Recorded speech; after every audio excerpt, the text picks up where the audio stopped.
Bismillahirrahmanirrahim. Assalamualaikum warahmatullahi wabarakatuh.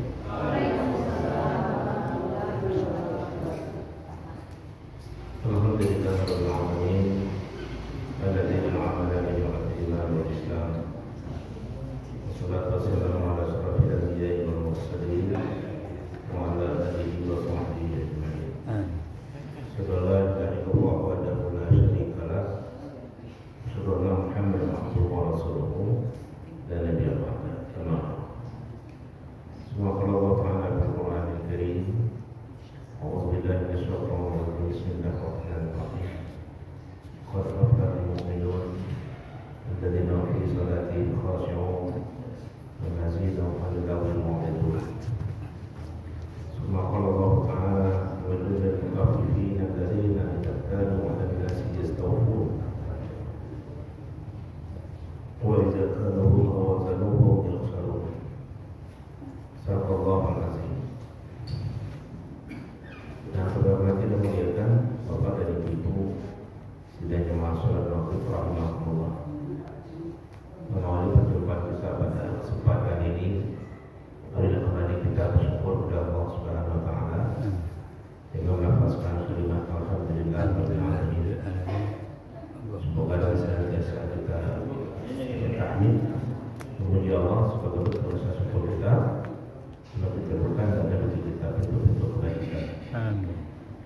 Kemudian pada persilakan salam berpimpinan untuk kepada kita Nabi Muhammad sallallahu alaihi wasallam. Allahumma shalli ala Muhammad wa ala ali Muhammad kama shallaita ala Ibrahim wa ala ali Ibrahim.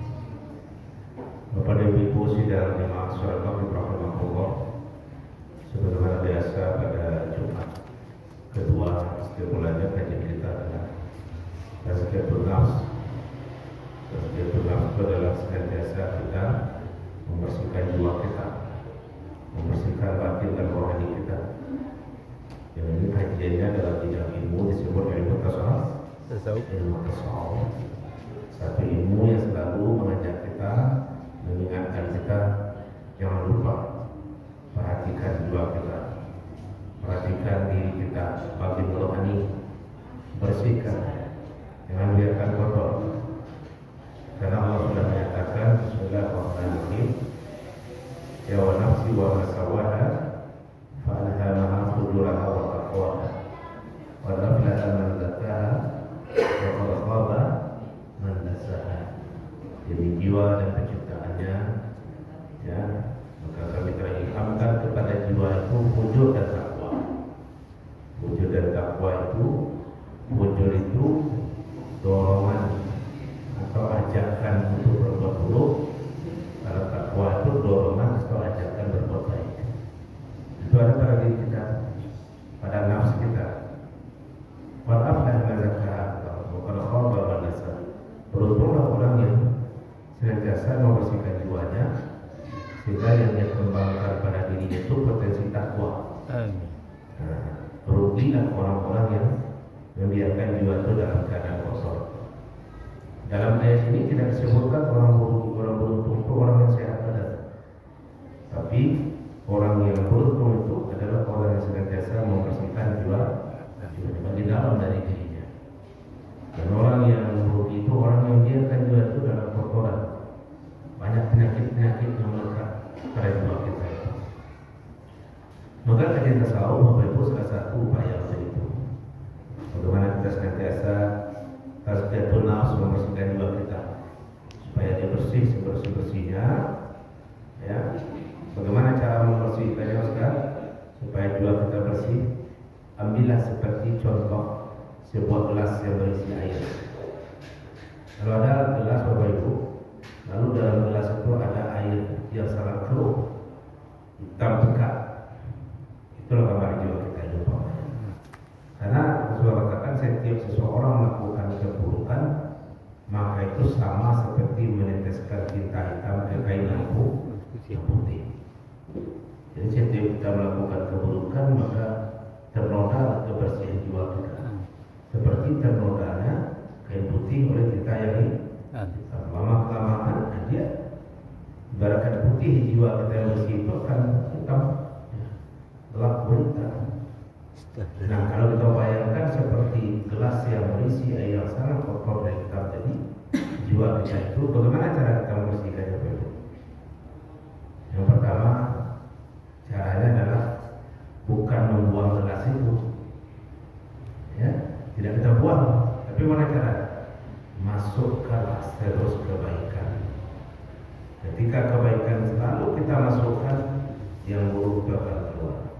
Kita masukkanlah air bersih terus, jangan ditambah juga yang buruk itu, yang hitam.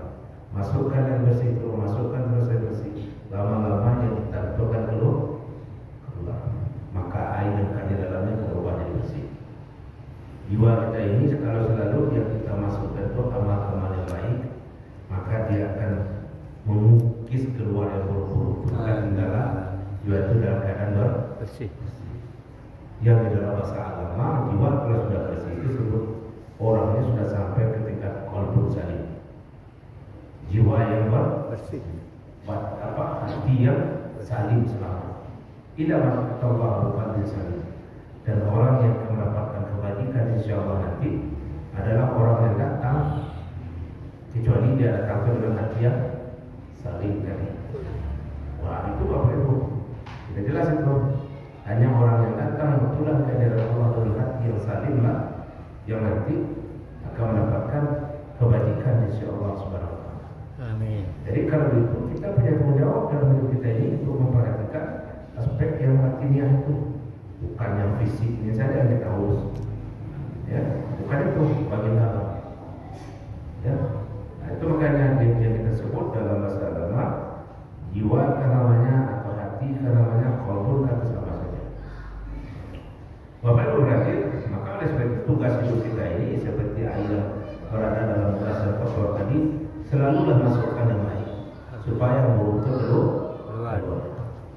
Jangan keduanya dimasukkan, yang bersih dimasukkan, yang kotor dimasukkan. Kapan dia bersih?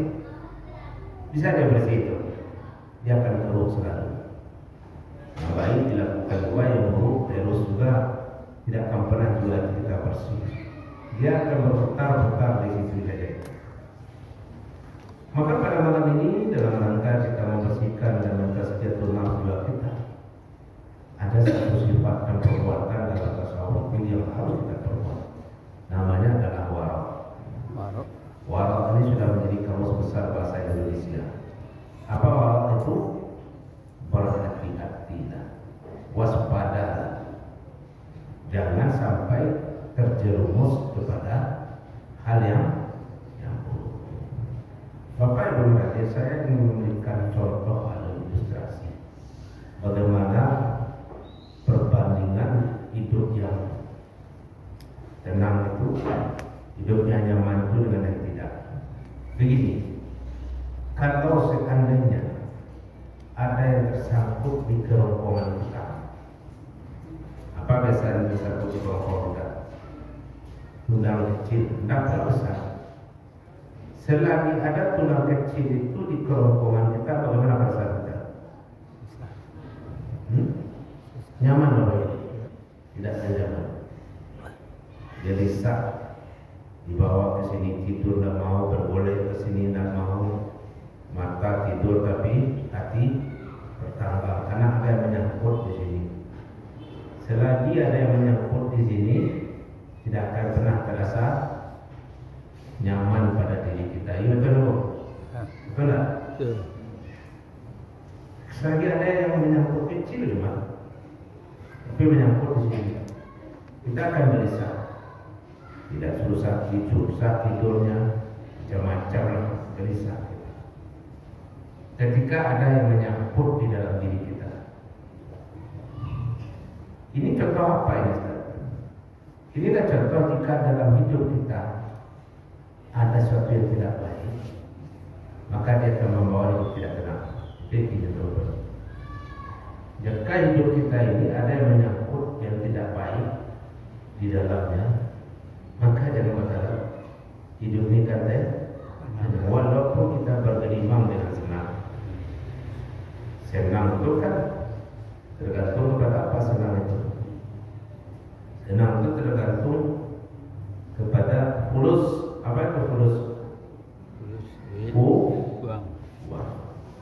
Kalau banyak uang, senang hidup. Tapi ketenangan belum tentu kita dapatkan. Sebagian belum hidup, belum tentu kita raih. Seperti yang tadi itu, selagi ada menyangkut di sini kita jangan berharap kita tenang, walaupun kita bergelimang dengan kesenangan. Itulah dia sebuah keburukan dalam hidup kita. Jika hidup ini banyak diliputi oleh keburukan, kepalsuan, kejahatan, tipu-tipu, apalagi keangkuhan, kesombongan, kedengkian, keirian, itu sama dengan seperti tulang yang menyangkut di leher. Tidak pernah kita tenang. Ya, walaupun kita bisa lip service namanya. Apa itu lip service itu Bapak Ibu? Kesenangan. Depan pesawat, senyumnya senyum bersaudara. Kan itu yang terkenal. Manis senyumnya, tapi kalau di dalam ini terpenuhi dengan kotoran yang banyak, senyum itu hanya senyum kepalsuan. Kepalsuan saja itu. Maka oleh sebab itulah dalam hidup ini kita senantiasa menjaga jangan hidup ini terjerumus kepada yang lain. Jangan sampai terjerumus kepada yang tidak baik itu. Jangan terjerumus kepada sesuatu yang dicela oleh Allah.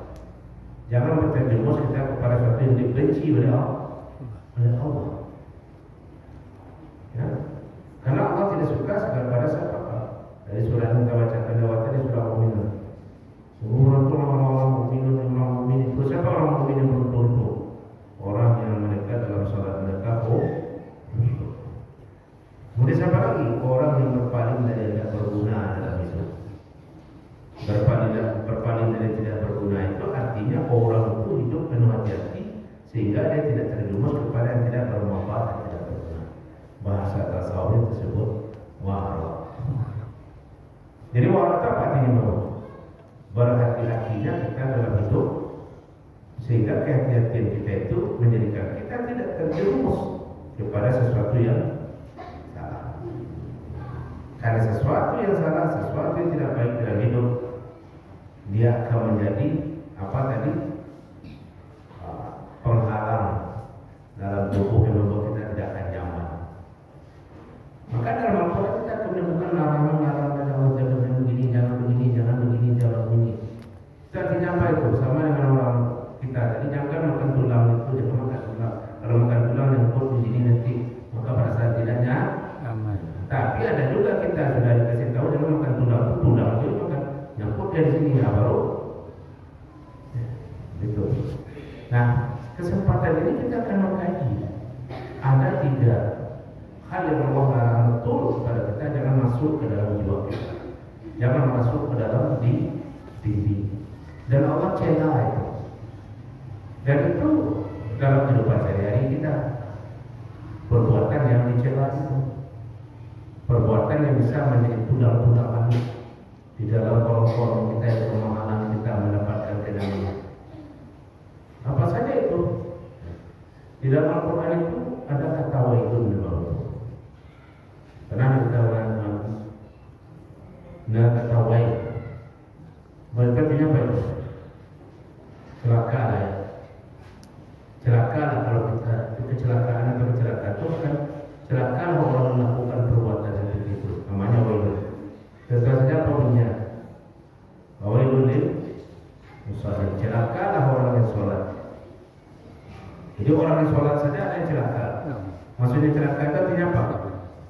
Sudah sholat dia tapi tidak beruntung. Sudah sholat dia tidak baik juga. Lalu siapa itu orang yang seperti itu?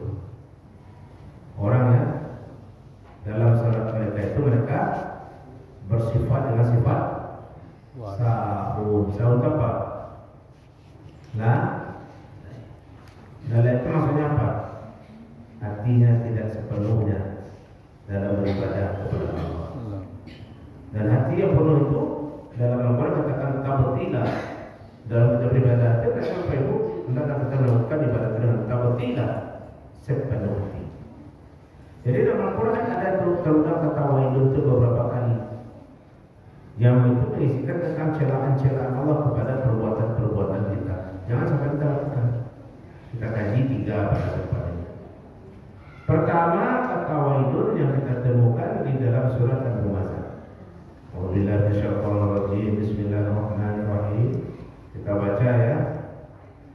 Wailul likulli humazatin lumazah. Alladzi jama'a malahu wa 'addada. Yasabu anna malahu akhlada. Apa arti itu? Wailun celakalah terhadap orang-orang humazah dan lumazah. Ini 2 sifat, 2 perbuatan hati yang dibenci oleh Allah, sama dengan pulang dan jangan masukkan ke orang kita. Dan nyaman itu. Perbuatan yang dilarang jangan kita perbuat. Kalau kita perbuat itu akan menjadikan jiwa kita tidak tenang, tidak tenteram, tidak bahagia. Apa itu? Yang dicela oleh Allah untuk perbuatan kita. Pertama namanya humazah.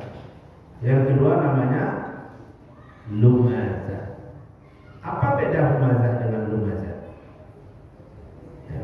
Apa beda itu Bapak? Kalau humazah itu artinya apa? Mengumpat. Ya. Apa itu mengumpat? Mengumpat itu adalah perbuatan seseorang yang tidak pernah dia berbaik sangka dengan sesuatu, tidak pernah mengambil hikmah dari sesuatu. Kalau tidak ada cocok dengan dirinya, dia selalu berpikiran buruk. Maunya segala sesuatu itu terjadi apa yang dia inginkan. Kalau tidak terjadi yang seperti itu, dia mengumpat. Apa contohnya? Oh, pergi ke pagi ke PKJ, baju lelaki, segala lelaki tiba hujan. Lalu apa katanya? Lah hujan pulau lagi. Maunya seperti apa? Pergi pagi cerah, tidak ada gangguan. Ketika terjadi sesuatu yang di luar keinginannya, dia mengumpat. Mengumpat itu adalah sebuah perbuatan yang dicela oleh Allah. Dan itu penyakit sini, penyakit jiwa.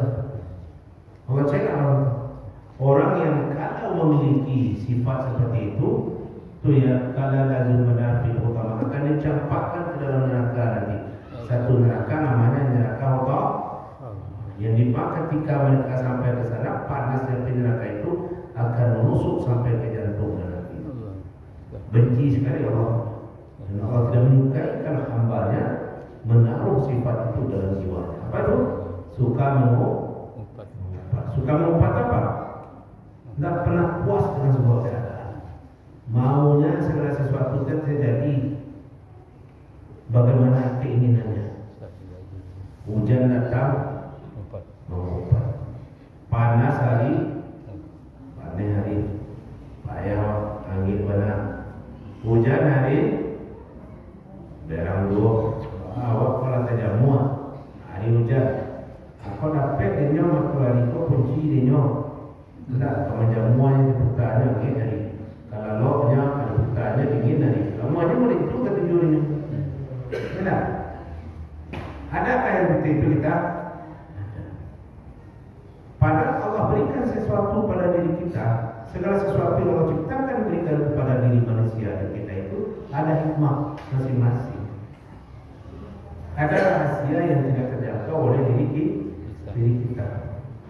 Contoh, lulus anak pegawai ini jauh lebih. Anak lulus lebih payah nih. Anak lulus mau pulang. Kenapa nak? Kau di mana? Oh jauh nih. Tak syukur. Nah, mau pergi baru. Jadi di gubernur dan kabupaten itu bagus. Ya, yang kalau pergi dengan anak dari pegawai, anak pergi kan dua juga ke rumah. Terus lebih dulu. Kenapa? Di mana lulus kalau dimakan tuh ini kalau ke rumah. Pak itu, banyak yang tengoknya, banyak keuntungan apa tuh? Ada perlu motor lain, kalau minyak dulu. Nah, anak baik boleh. Kalau mereka kau belanja, apa itu rumah makan, pulau main, coba dia bantu. Kamu murah benar. Itu maunya kita. Padahal kemas segala sesuatu yang terjadi dalam hidup kita itu tidak bisa kita terka, tidak bisa kita mengerti tujuan dan maksud dari sebuah perbuatan Allah. Maka jangan mengumpat terhadap sesuatu yang terjadi. Ya, di sinilah perannya. Kalau ada sesuatu sudah kita upayakan, sudah kita usahakan, masih terjadi seperti itu, maka itu hendaklah kita bertawakal kepada Allah. Jangan kita obat, jangan kita obati. Ya, tidak boleh kita mengubah ya. Dan ketika kita mengubah keadaan itu sama artinya kita yang mengatur Allah. Ya Allah, maunya saya seperti ini, maunya seperti mana bisa. Segala sesuatu sudah Allah ciptakan dengan aturan-aturan tersendiri. Apapun tidak boleh kita ubah. Ya. Termasuk mengubah diri sendiri. Ya, baik tamu beli, mana bukti dulu. Amun tamu beli aku dah pernah mengubah, pernah bersyukur. Baik tu syukur alhamdulillah kita. Kebaikan dalam amunlah menjadi ya, karena ada orang mencaci maki dirinya, mau padahal mau diikuti di awal. Ya kan, kenapa kita seperti ini? Kenapa kita tidak seperti orang? Tidak boleh. Sifat ini akan membuat kita jauh dari Allah. Maka supaya hidup ini tidak selalu mengumpat Bapak Ibu, bagaimana caranya? Bersyukur. Ya, yaitu lihatlah orang lain. Ya. Bagaimana caranya Ustaz? Maka Rasulullah tunjukkan. Kalau dalam ibadah, kemana kita melihatnya? Ya, maksudnya kata apa? Lihat orang yang lebih ibadah daripada kita. Kau musuh orangnya, dua lebih rajin. Biar itu sudah waktunya itu. Nanti kecewa waktunya yang dekat tubuh, yang mati dia. Anggap pas itu. Seharusnya sudah mengatakan orang tua saja yang sudah begitu pikulnya. Dia taat beribadah. Kenapa saya tidak? Maka di dalam agama itu kata Rasulullah, iri itu boleh, cemburu itu boleh, tapi cemburu dan iri ketika melihat yang lebih baik daripada kita. Saya sudah tahu itu. Ibu itu kalau ke masjid sudah 3 kakinya, kita 2 kaki kita dah sabuk kita datang. Nah, maksudnya apa itu? Sudah bertongkat Bapak Ibu tetap juga ke masjid. Sementara kita yang seperti ini mudah-mudahan ada cemburu dan iri seperti itu disuruh. Maka dalam ibadah melihat kita kemana? Ke atas, kepada orang yang lebih ibadahnya daripada kita. Tapi kalau dalam dunia, kemana ke bawah? Ke bawah. Ke bawah. Ke bawah itu maksudnya apa? Bukan ke lantai.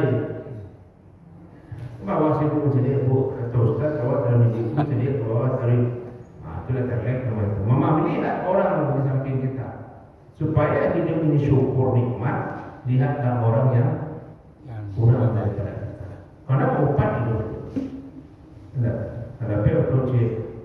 Kalau jalan untuk mereka tanpa itu bawa ini di parkiran pun bawa saya yang nak bantu. Padahal bantu itu kan foto aja tuh. Tidak. Tapi kenapa? Karena selalu membandingkan dengan orang itu mengumpat. Bisa ya. Ya kan? Coba lihat orang yang di bawahnya.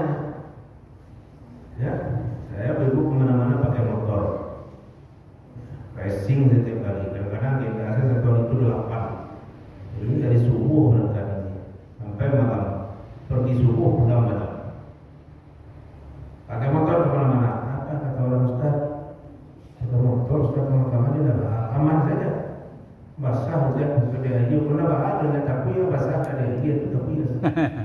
Kenapa? Iya betul. Syukur nikmat, dengan begitu kita dapat melihat orang ya Allah. Saya punya motor, bisa ke sana ke sini.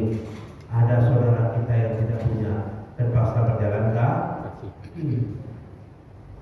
Ada Bapak Ibu, saya setiap ceramah subuh itu beberapa waktu lalu ketemu dengan orang subuh berjalan kaki bawa eden terus. Suatu saat dia melihat saya berhenti. Mana Pak coba sama Rajo. Oh jauh Rajo, hampir kilo setengah, tapi 5 kilo berjalan. Jemaah nanti dari rumahku. Jemaah Pak. So Rajo jemaah jamaah lewat. Jemaah Rajo berjalan kaki. Apa? Ya Allah. Ternyata saya punya motor bisa sampai dengan cepat. Ternyata ada orang yang dari kita yang kurang, baru muncul rasa syukur. Muncul saya syukur. Kalau saya bilang, saya berikan mas sepeda mau, jadi sepeda harganya juta. Kalau ada bikin, ibu baca rohnya tak ada kawan nama bikin. Ya tak? Mana Ustaz? Tidak usah berikan sepeda, kasih aja ke saya untuk DP motor. Sekarang mereka betul-betul jalan lagi. Ini sudah jelas. Bersyukur kita Bapak melihat orang lain. Ya tak? Hanya dengan membandingkan melihat orang lain, hidup ini jauh daripada menumpah. Kaki ini akan kita syukuri. Kapan rasa syukur kepada kaki ini? Ketika kita pergi ke rumah sakit, kita lihat orang yang dapat kaki bos. Coba tanya orang kaki itu. Bu, apa cita-cita bu? Apa cita-citanya?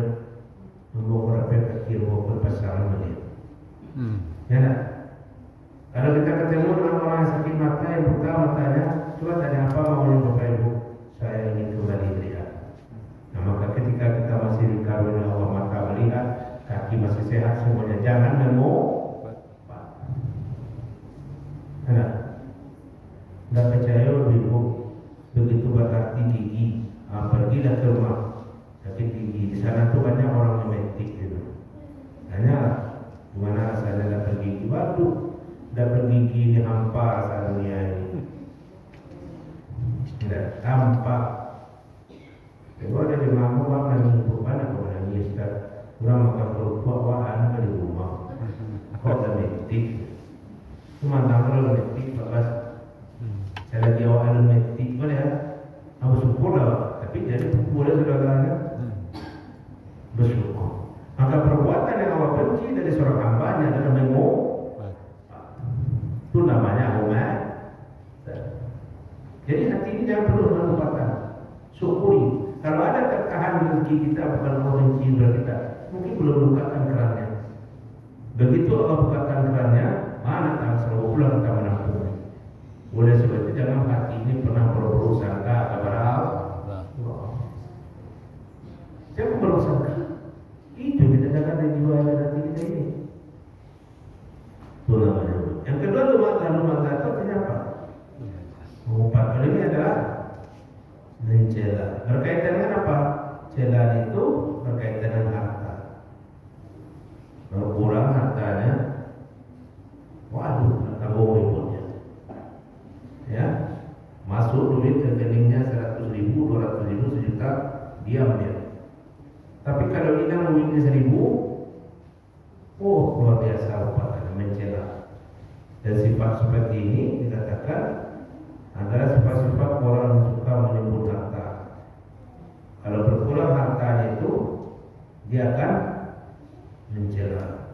Kenapa berkurang harta saya ini? Itu yang terjadi.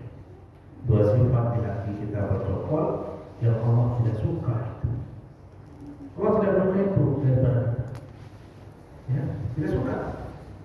Maka oleh sebab itu hindarilah jangan hati ini terpaut oleh dua hal itu. Apa itu? Mengumpat dan yang kedua itu adalah mencela. Yang ketiga, wa'idun yang ketiga itu seperti kita baca tadi, ada perbuatan hati yang dibenci betul oleh Allah namanya wa'idun lil mutaffifin. Celakalah bagi orang-orang yang perbuatannya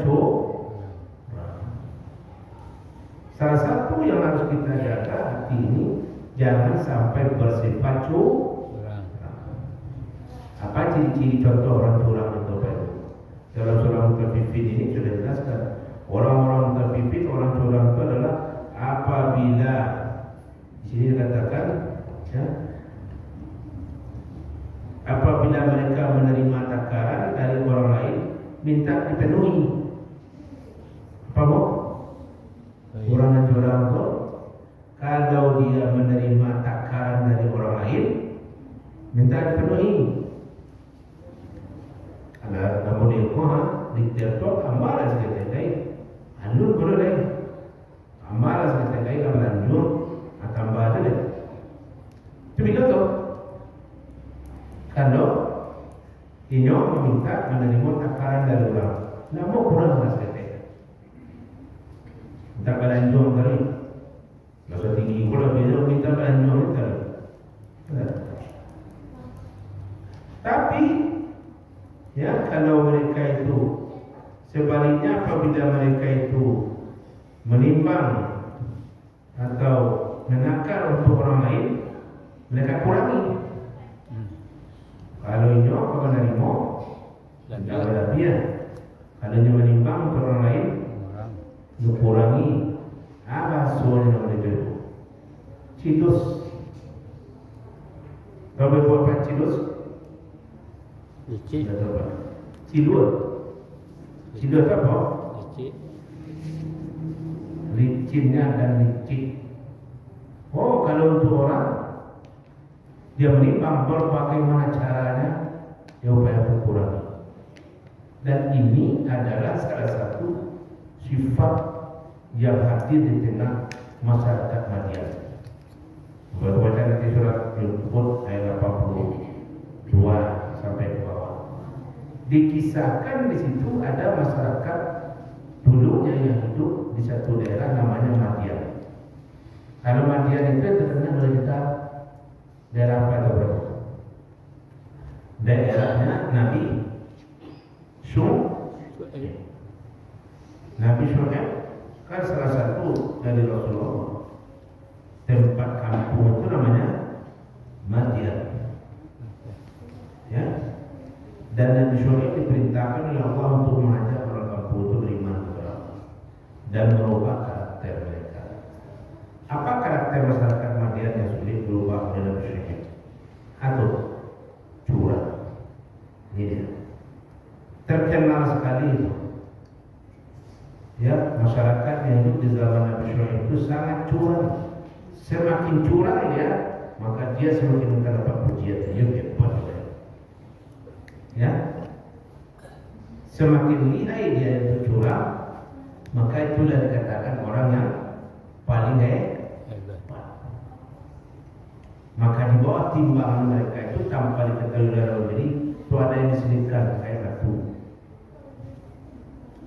Ya, sehingga tidak sesuai dengan bermacam-macam kecurangan, yaitu yang diserukan oleh Nabi Syuaib. Pertama, beriman dan melihat kepada Allah. Ya. Yang kedua, jangan curang. Kau benci kepada curangan. Tapi apa yang dihadapi Nabi Syuaib? Maka Nabi Syuaib itu dibenci. Malah diusir. Kalau dah berhenti engkau, kalau tidaklah kami memandang keluargamu, kami usir engkau.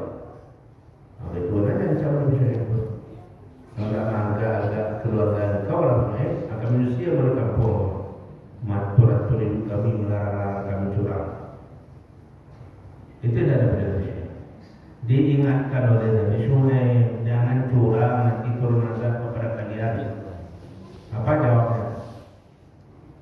Ya, sudah santun sekali engkau ya Syuaib. Betul dia dicemeh Nabi Syuaib. Lalu apa terjadi dalam sejarah Nabi? Apa yang terjadi dalam sejarah terjadi terhadap kaum yang hidup di zaman Nabi Syuaib? Mereka itu dihantam oleh musibah besar, ini kayak gempa, sehingga mereka itu mengalami nasib sama seperti mengalami nasib kaum Samud dan kaum Ad. Apa itu?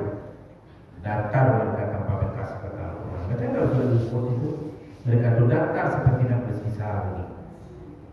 Artinya apa itu? Setiap kecurangan itu suatu saat akan musnah.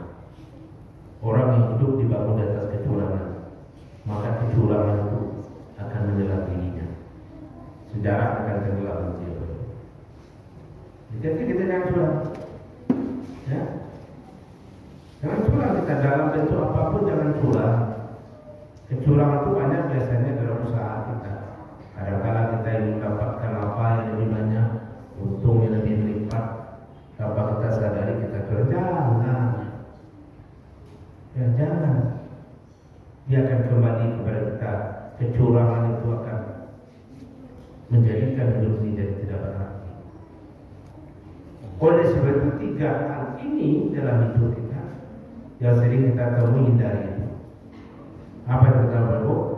Hidup ini jangan banyak mengumpat, jangan mencela kehidupan. Tidak, mencela kenapa? Mencela karena harta. Yang ini anak kaya, bagus pencariannya. Yang ini kurang, jangan dicela mereka. Beda kasih sayang mana? Kalau yang ini datang pakai mobil berkilat, kalau yang ini datang anaknya pakai motor pulase kena angin sebalik. Nah, kalau ikut dah betul duit, jangan dibeda-bedakan kasih sayang. Yang ini yang kurang ini dicela, yang kalau ini disanjung. Karena ada sifat manusia itu mencela, memandang karena harta. Tidak boleh. Tidak boleh. Ya. Kenapa? Karena rezeki itu kan ada yang menakarnya. Ada anak kita yang sukses berlebih segala macam. Tapi ada anak kita yang tidak. Jangan dicela. Karena harta itu jangan dicela. Kenapa? Mungkin mesti Allah tahan rezekinya. Suatu saat mungkin Allah bukakan. Dan Allah bukakan rezeki si ayu, suatu saat bisa saja tertahan rezekinya. Maka itu dikatakan oleh orang, hidup itu ibaratkan putaran apa namanya? Roda. Tidak selalu roda itu di atas. Suatu saat dia bisa pindah ke bawah. Itu banyak dalam sejarah terjadi begitu. Banyak terjadi. Ya. Jadi jangan kita selalu mencela karena saya mutu. Karena dia lagi berada dipuji setinggi-tingginya. Sementara yang orang direndahkan serendahnya. Tidak boleh. Kalau itu terjadi pada diri kita, berarti kita sedang berpenyakit, sedang sakit kita itu. Ya. Perlu diobat itu. Karena sakit itu namanya sakit mental. Kalau itu gimana caranya? Kembalinya kita kepada kembali. Yang ketiga tadi apa? Jangan sampai kita hidup ini penuh dengan tipu-tipu. Jangan penuh dengan kecurangan. Berat hidup kita ini Bapak. Kalau sudah diisi dengan hidup itu, waduh, tidak akan tenang tidur kita, tidak akan bahagia hidup. Kalau hidup dibangun di atas kecurangan dan tidak baik. Bapak Ibu hadir, maka itu sebagai kesimpulan pengajian kita pada kesempatan ini, janganlah kita tanam 3 perbuatan buruk itu dalam jiwa kita. Kalau kita tanam dalam jiwa itu sama seperti tulang yang menyangkut di kerongkong, tidak akan tenang hidup kita ini. Bapak Ibu hadir, itu saja tausiah singkat kita. Semoga hati ini dan batin ini semakin bersih. Kalau batin dan jiwa sudah bersih, maka kebajikan-kebahagiaan akan datang ke dalam hidup kita. Demikian saja penyampaian kita ini. Semoga bermanfaat. Mohon maaf banyak-banyak. Selalu kita berselindung kepada Allah. Semoga hidup kita ini bisa tempuh yang baik saja. Dan kita dari yang tidak baik. Mohon kita kepada Allah. Semoga hidup ini jauh dari segala rupa, jauh dari segala kecurangan dan tidak baik. Wassalamualaikum warahmatullahi wabarakatuh. Waalaikumsalam.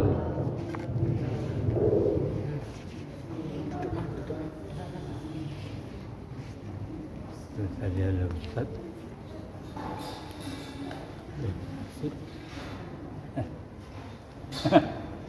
Terima kasih banyak Ustaz. Sama-sama. Terima kasih Ustaz. Pak, kenapa? Allah